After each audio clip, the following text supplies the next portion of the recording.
Welcome to Come and See, your podcast for finding truth in a world of chaos. Brought to you by All for Jesus Living Waters Ministry. With host and founder Richard Case and co-host and retreat leader Kathy Ricconi. Join us every weekday at this time to discuss news, spend time in the Word, and receive answers to your personal questions about living life in God's truth. And now your host, Richard Case.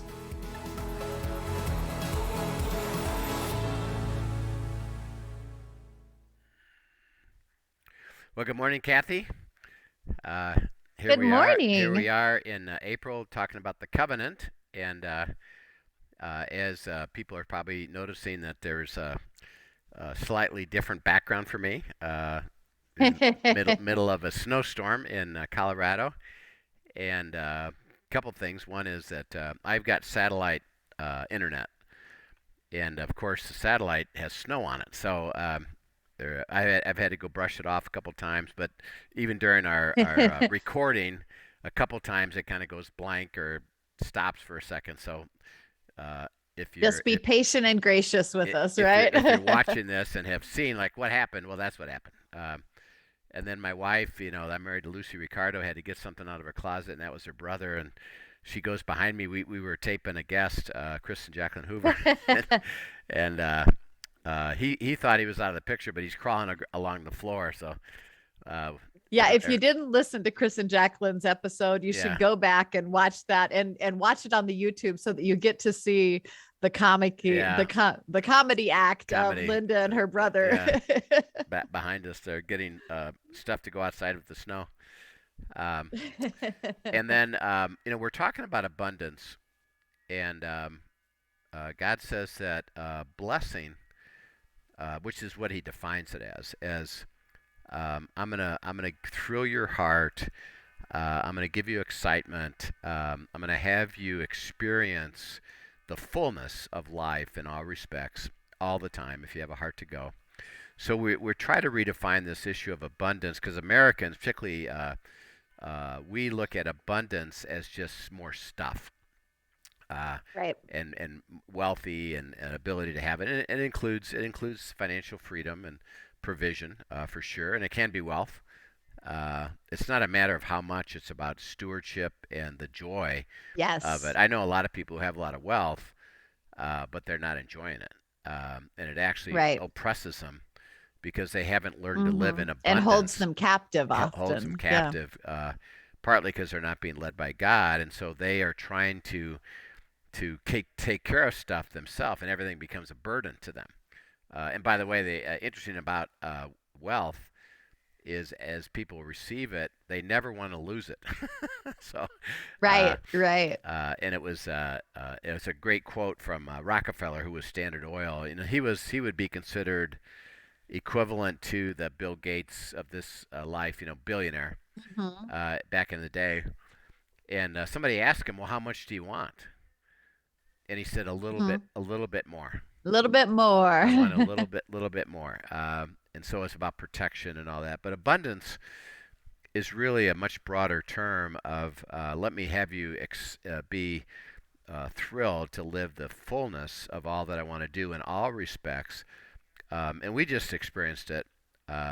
We had Jacqueline and Kathy, and Jacqueline and Chris, and you should go back. It's Thursday on the 24th of April, or 24th, I think, of March. But they tell this wonderful story of adoption and the time between promise and fulfillment, and the disappointments that happen in between.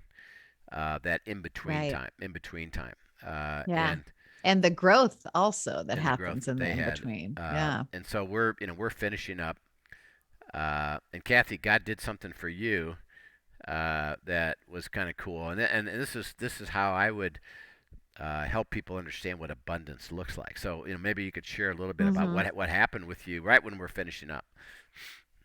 Yeah. So literally, I had just made the comment as we were closing just how beautiful it was for them to share so authentically about living in that liminal space between now and what is promised. And they share so well the pain, yet also how he ministered to them, how he was growing them and preparing them both physically and spiritually in their hearts for the midst of it. And so we're talking about that place, that gap between now and when the promise comes through. And you called that And as you called it liminal space. liminal space. Yeah, Yeah. yeah. So it's the time Um, between receiving a promise and the mhm. fulfillment of the promise, and particularly Yes. when it's lengthy Mhm. and it looks like, on circumstantially, that not only is it not going That to be it's not given, happening. but it's actually going. It's like it's going opposite of that. Right. And Right. we shared a little bit about David, who was, remember, he was anointed as king. He understood himself to be Mhm. king. You're going to be king, and he winds up getting chased around by Saul to kill him, and he winds up in a cave. Right. And actually, you can go read Psalm 142. It's a pretty good description of that liminal space, because he was kind of discouraged Mm. and said, "Hey, Right. I thought you said what happened. How am I in a cave with nobody around me? And Right. I thought I was going to be king. Not only am I not normal, And are your promises true? are your Yeah. promises really true?" So that when Kathy says Yeah. liminal space, that's that period in between, which, by the way, what we call, Mhm. can go south on you. Circumstances go negative. It's not happening. Timing isn't Mhm. happening. And there's a question of, is it really ever going to happen, or should I just give up on it? Right. So Right. you were So, sharing that. so we had just commented on that. Yeah, had just commented on that and had closed up the podcast, and we're waiting for our exit bumper to go before we speak or anything. And so I was multitasking as Yeah. we're waiting for the exit bumper. I'm scrolling through, cleaning up my email, seeing if there's anything that needs to be addressed. And an email catches my eye. I'm just swiping them to trash, and an email catches my eye, and the tagline on the email is um simply like something something Isaiah 34:16, and I literally swipe it, and Isaiah 34:16 caught my eye, and God said, no, you were supposed to read that. And it wasn't even the email, it was Isaiah 34:16. And so again, while we're waiting for this to finish, I look up Isaiah 34:16, and the verse is a verse. It says, look in the scroll of the Lord and read. None of these will be missing. Not one will lack her mate. For it is his mouth that has given the order, and his promise that will gather them together. And that is literally a promise that God spoke years ago over. I don't know if I share Yeah. who this is over or Yeah. not, Go ahead. Yeah. or Sure. just, okay. So okay. So over Rich's daughter, Michelle, and he gave me that verse a couple of years ago. It is on an index card on my wall in my prayer closet to Mm. pray for her as he leads me. And so for years I have prayed this verse and felt like this was a promise that he has given, that he has a mate for her. Mm. And just how sweet that as we spoke about the pain of the liminal space, it's been years. And I know that's her heart's desire, and that's y'all's heart's desire for her. And God has spoken promises, both to me kind of being on the outside and to you guys surrounding this. Right. And the sweetness of that moment for him to say, do you see that someone living in the liminal space? And I'm reminding you, my promise is true. It Yeah. is good. I Yeah. will do what I say I will do. Yeah. And he just put a big exclamation point on it right there. And that Yeah. was just so sweet. I don't even know how to describe it Yeah. other than that. No. Yeah. It's overwhelming, and and see, the abundant life is, I'm going to bless you, uh, and remember, it's way, way, way bigger, and it's way involves more than we think. So that Michelle, obviously, if she when she gets married, she'll be blessed. But that experience blessed us, because what it Yeah. says is, Oh, yeah. God says, I got this. I know. Yeah. I know this is important. Mm-hmm. I know where that person is. I want to I'm abundantly still in this. give you my promise, and you can believe the Mm-hmm. abundance is coming.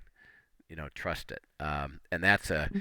that per se is exciting when something like that happens. That by the Right. way, God says, by the way, let me give you this little piece of abundance that we get to share in.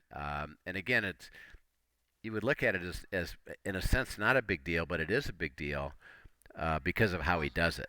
And even to you, like you were going to just delete it, and he said, no, look at the verse. Right. I mean, he made my eye catch something before I deleted it just to make sure I read the verse. He did not want me to miss what he was speaking in that moment. No. So we will pass that on to Michelle, who's in that liminal space, and give her encouragement, and hopefully maybe she'll go back and watch that Jacqueline and Chris's that will give her encouragement. Right. That it's still true. And give her a laugh as your brother-in-law across the floor. She'll say, is that Lucy Ricardo in the back there? Yeah, that's Lucy. Well, as we talk about abundance, last time we talked through Deuteronomy 28. It's the promises of abundance, and he gets into the detail of it. Let's look at another one. It's a very similar list, but it's slightly different. Go to Leviticus 26, 1 through 13. Leviticus 26, 1 to 13. Sure. You shall not make idols for yourselves or erect an image or pillar, and you shall not set up a figured stone in your land to bow down to it. For I am the Lord your God. You shall keep my Sabbaths and reverence my sanctuary. I am the Lord. If you walk in my statutes and observe my commandments and do them, then I will give you your rains in their season, and the land shall yield its increase, and the trees of the field shall yield their fruit. Your threshing shall last to the time of the grape harvest, and the grape harvest shall last to the time of the sowing. And you shall eat your bread to the full and dwell in your land securely. I will give you peace in the land, and you shall lie down, and none shall make you afraid. And I will remove harmful beasts from the land, and the sword shall not go through your land. You shall chase your enemies, and they shall fall before you by the sword. 5 of you shall chase 100, and 100 of you shall chase 10,000, and your enemies shall fall before you by the sword. I will turn to you and make you fruitful and multiply you, and will confirm my covenant with you. You shall eat old store long kept, and you shall clear out the old to make way for the new. I will make my dwelling among you, and my soul shall not abhor you. And I will walk among you and will be your God, and you shall be my people. I am the Lord your God, who brought you out of the land of Egypt, that you should not be their slaves. And I have broken the bars of your yoke and made you walk erect. Yeah. So in the middle of that, he says that I'm gonna look on you favorably, and we got to remember who's looking on us favorably. It's not like, right. Yeah, I see ya, and I like you. It's I can deliver favor, right, to you, and my heart. And this is what's so crucial and so significant. Is it's personal, and God's saying, I'm looking on you favorably. I'm gonna multiply you. I'm gonna bless you, and He says, I'm gonna confirm my covenant with you. Okay, now we go back to the simplicity of that, and that God says, I'm gonna bless you to make you a blessing. I'm gonna bless those who bless you and curse those who curse you. And think about confirmation. If you're gonna, and you just actually shared a little story of what God said. I'm confirming a promise that I'm giving. I'm having you receive it. You're going to share it with Rich, and then we're going to share it with Michelle. And God's confirming, yep, it's going to happen, and then ultimately it will happen, which will be the final confirmation of it. So that, when we talked about Chris and Jacqueline that shared their story, they had to walk in that place where you said you were going to deliver the covenant, but I haven't received it yet. He said, I'm going to. And it sure doesn't look like it's coming. I'm going to. And then all of a sudden, I confirmed it, God speaking, with deliverance of what I said. And so when He says, I'm going to confirm my covenant, it happens in reality. If we were told God has all these fantastic promises, but you probably won't experience them, or maybe a couple, well, then there's no confirmation of the covenant, then really that's set aside. And it's like, well, Right. if you're lucky, you get a few things, but mostly you're not going to. Well, then that's not a covenant. Then Right. God doesn't stand up to what He says, that I am going to bless you to make you a blessing. It's absolute. It's my promise to you. My covenant to you is real. And He says, I stand ready to give it to you all the time. And that's why Mm. anybody, as we look at even I can remember this with Chris and Jacqueline, because we were walking them through that, where they were, yeah, and they shared a little bit about it, but they got discouraged, as you can imagine. Right. And Right. we kept saying, wait a minute, we know, uh, go back to God, have Him speak to you some more. We know that He's going to confirm the covenant for you. Absolutely going to happen. Now the Right. timing's always the issue. Is that, Mm-hmm. hey, well, I want it right away. And particularly when it didn't happen, or even it was kind of given and then not, and then taken away. It's like, wait a minute, how is that Right. covenant? Uh, don't worry, I'll Right. get you there. I'll get you there. So He And says, even coming back, that reminds me back to the Isaiah 55. My thoughts are not your thoughts. My ways are not your ways. right, He's delivering it, but it may not look exactly like what we think in terms of the timeline and everything. yeah. And as he spoke that, I'm going to confirm the covenant. That's interesting enough. That's part of the abundance itself. Is I'm confirming for you, it will happen. Stay with me. It's going to I be delivered. Right. My covenant includes encouragement along the way, which is what He Oh, just that's kind good. of gave you. Chris and Jacqueline had that encouragement along the way, and it was provided Right. by people. We were around them and said, we understand. Absolutely discouraged. God will still provide it. God will provide it. Let's walk Mm-hmm. that way, and we can provide that abundance. And then He says, I'm going to set my tabernacle and dwell with you. And the tabernacle was where, in the Old Testament, was where it was called the sanctuary, or the tent of Mm-hmm. meeting. God would be there and would talk to people personally. Mm-hmm. And He says, I'm going to set my tabernacle with you. I will be your God. You will be my people. I'm going to dwell with you. And it's really significant that you understand that it says that God is coming to be with you. Um, okay, now think about that. Why would He say that? I am coming to be with you. What does that mean to Him? That because he could say, well, you got to be with me, which is true. We need to walk with Him. But He says, actually, what I'm trying to do is come and be with you.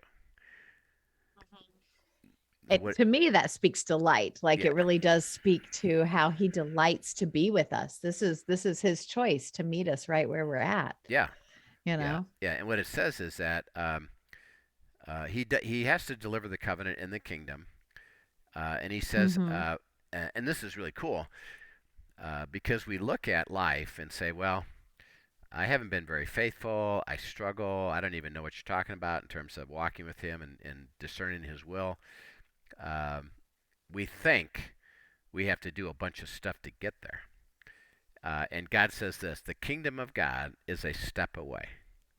It's just a Right. step away. Right. I've constantly am coming to where you are and saying, Mm-hmm. why don't you now come with me, and I'll take you where you start. Just step with me into the kingdom and let me deliver the covenant. I'll confirm it for you. And you have to be with me, and I'm actually pursuing you because why? I love you, and God says Right. my heart is thrilled to be with you, and to deliver the abundance of Right. life that I I want you love to that. experience. And by the way, if I do, you'll bear witness. And guess what? Other people will say, Mhm. "Is that possible for me?" And you'll say, "Yeah." Why? Well, because it Right. happened. It really happened. Confirmation. Mm-hmm. So it's really a beautiful statement. And then He says, you'll be my people. So abundance is at the very, very root of it. It's the beautiful relationship and the Mm-hmm. privilege of being with God and Him being with you, that just like you Right. experienced right now with, hey, at the end of that thing, I have something to show you. Why? Because I'm with you and it thrills me to give you that. Well, that thrills our hearts. Absolutely. And we experience the fullness of that. Like, man, how cool is that? That God can deliver that and had you do that. And hey, by the way, don't In erase such a it. creative way. Yeah, Yeah. and even getting. I mean, think about getting it to you. Right. Right. How did he even orchestrate that to actually get you that verse? It wasn't happenstance. It's God says, "I got this. I got this." Right. So it's Right. beautiful. I love it. Yeah. We'll go. Let's add to this now. Go to Deuteronomy 6, 1 through 3. Deuteronomy Okay. 6, 1 to 3 is pretty cool verse. Now, this is the commandment, the statutes and the rules that the Lord your God commanded me to teach you, that you may do them in the land to which you are going over to possess it, that you may fear the Lord your God, you and your son's son, by keeping all his statutes and his commandments, which I command you all the days of your life, and that your days may be long.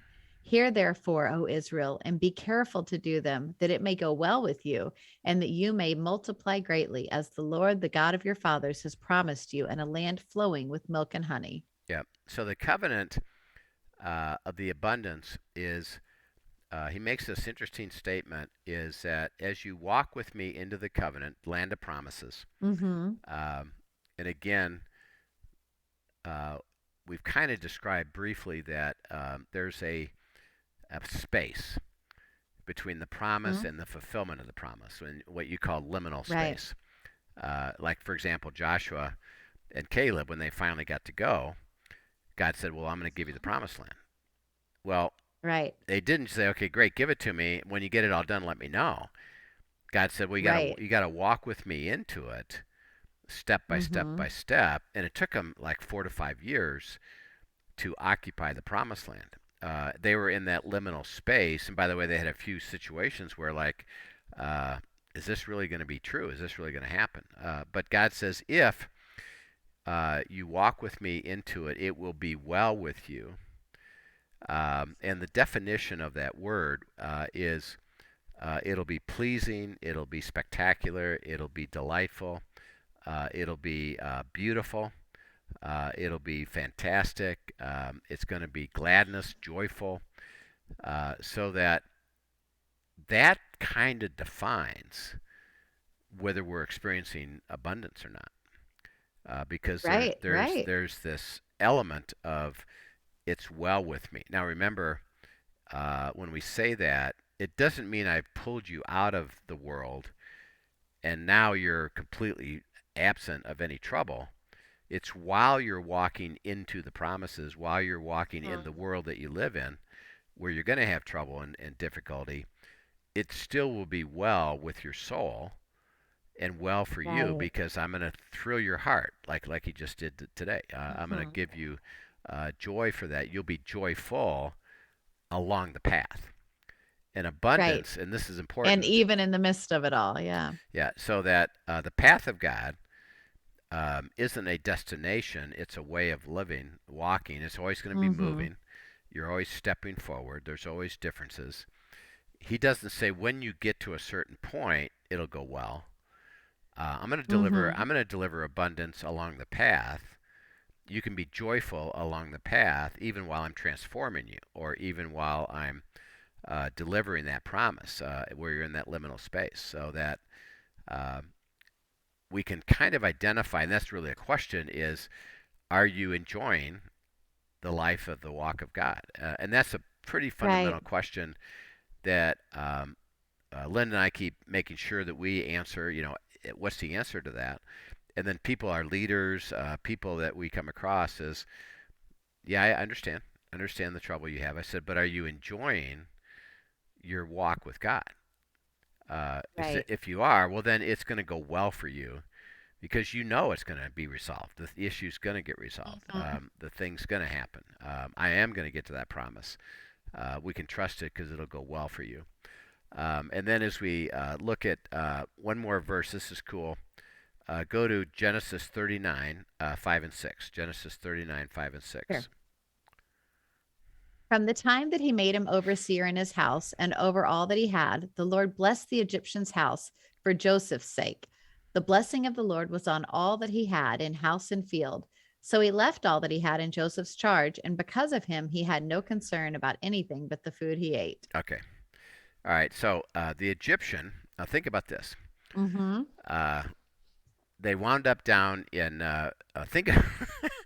How did Joseph wind up in Egypt? That was how, I mean, he was thrown in a pit Yeah. and Yeah. sold off and all Yeah. of these things. Yeah. Yeah. I mean, the whole story is amazing, but I don't know if you've ever either seen or been exposed to Joseph and the Dreamcoat Technicolor Dreamcoat, Yes. Yes. which was a play. Actually, Mm-hmm. Donny Osmond played him on Broadway, and but he had a dream that he had this coat of many colors, and everybody bowed down to him, and his brother said, "We're not doing that." They were not fans of that Yeah, dream. that you pipsqueak, we're gonna get, and so they dump him in a hole, and they told his Mhm. dad that he was dead. Uh, he winds up in Egypt. He's in a foreign place. He's not in Israel. He's not amongst the Jewish developing Right. Israel family. He's in a foreign place. So Egyptians, uh, they thought of a higher order, but it was all these different gods Right. that they had developed, and so they didn't have any clue what it meant to follow God. Uh, Now Joseph did. Okay, so what does this say here?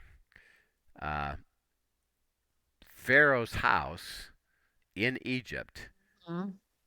was Right. was blessed, and now it's Was blessed because of Joseph. okay. Right. Why was he blessed? For Joseph's sake. Okay, Mm-hmm. now think about how cool this is.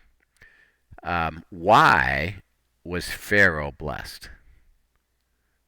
Because of the promises that God made Joseph. And in order to bring those about, God was blessing Pharaoh's house because that's what he needed to do to bring this along, Yeah, to bring the promise and so along. when you think of abundance, there's an element to it that we need to adopt, and that is this: you are the conveyor of God's blessing. Right. And abundance is going to flow through you, all because it's really interesting. You're standing next to this situation, to this person who isn't even a believer. So it's not about, Right. well, is Pharaoh following the covenant? He's not. Right. He doesn't have any clue what it is. But Joseph does. And because he's standing next to Joseph, well, I It see, flows through to and him. he saw Yeah. it. He understood it because he knew that Joseph was Hebrew. He knew that he was follower of Mm-hmm. the Hebrew God. He said, well, because because you're getting blessed, I'm getting blessed, and so I tell you what. Mm-hmm. How about if I just give you everything to take care of, and I'm not even going to think about it. I'm just going to eat and enjoy life. Mm-hmm. How cool is that? Because the abundance flowed over to those that are standing next to you. And by the way, this is what's so. And I wish I could tell everybody this. I think of families that are in great disarray, conflict, opposition. I'm actually trying to avoid you. I don't want to be around you. And I'm Mm-hmm. saying, man, you got it all backwards. Uh, if you could just realize that God's blessing is available to you instead of moving away from it, stand next to the person Right. who's receiving it. You're going to get it. And you don't even have to do anything. You Mm. just got to stand next to Wow. him. And of course, Joseph or Pharaoh, he wasn't coming against him. And he didn't say, well, you're going to have to, have all these things be required of you. I see something. I'm standing next to you, and I'm getting blessed because of you. I think I'll just let you take care of it all. And he did. And Right. so think about the blessing that even Joseph had even further, which, by the way, we know something. What happened? Mhm. He has a That ends up being provision for provision later and everything else. for Yeah. his family in Israel because of what I Right. gave you with the favor of abundance. So that Right. it's a beautiful truth that abundance will overflow, and Mm. God has a heart to do that. And see, He doesn't say, Well, the people next to you, they're going to have to earn it themselves. He said, interesting enough, if they just stand with you and don't oppose you, they're going to get blessed as well. So the implication of that is, when you think particularly of employees and companies, is the company and the bosses and the associates can be being blessed, interesting enough, because you're bringing it in there. And that's why it's so critical for me to be in the covenant. And it glorifies God in the midst of it. It glorifies God. And I have to be walking in the covenant. And the benefit will be, if the company's doing well, then I'm going to do well. And it's a symbiotic relationship. So we'll pick this up again next time. We're going to get into the next section, which will be restoration. This is going to be a big one, because everybody is in a spot of, I got some problems. I got some things I've lost. Things aren't working too well. And one of the beautiful privileges of the covenant is, well, how about if I restore it right now? And that'll be a cool thing. So we'll pick it up again tomorrow, and have a great day. If you have questions, send them to afjministry.com. We'd love to get them, or on the YouTube comments section. And keep helping people really understand, because this is such a critical thing. We really urge you to spread the word, just for people to start hearing it, and them getting into the word and beginning to realize how beautiful it is. So, Kathy, we will see you tomorrow. Sounds great. Thanks for joining us, everyone. Have a great afternoon.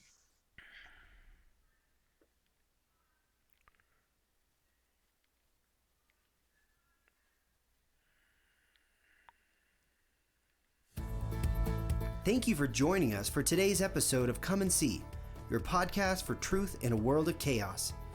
Brought to you by All for Jesus Living Waters Ministry. Send us your questions and comments, and tune in tomorrow for more answers to your personal questions about living life in God's truth. Remember, God's will is best and none better. His truth brings peace in this world of chaos.